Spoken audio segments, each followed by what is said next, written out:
गडचिरोली जिल्ह्यातील देसाईगंज या शहरात श्रेयस चंद्रकुमार दुबे या 12 वर्षीय मुलाचे अपहरण करून नेत असताना बल्लारशहा येथे संशय आल्याने जावेद नामक इसमाच्या सतर्कतेमुळे डाव फसला।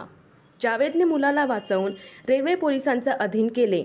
अपहरणकर्ते 3 ते 4 जण असून सायंकाळी 4च्या सुमारास सायकलने ट्युशनला जात असताना त्याला गुंगीचे औषध देऊन अपहरण करण्याचे प्रयत्न करण्यात आले। सध्या मुलगा बल्लारशहा येथे रेल्वे पोलिसांच्या ताब्यात आहे। महाराष्ट्र लाईव्ह न्यूज, करण सोनेकर, तालुका प्रतिनिधी, देसाईगंज। बनवा व्हिडिओ, पाठवा व्हिडिओ, आम्ही तुमच्या न्याय व हक्कासाठी लढा देऊ। ताज्या बातम्या व घडामोडींसाठी पाहत राहा फक्त महाराष्ट्र लाईव्ह न्यूज।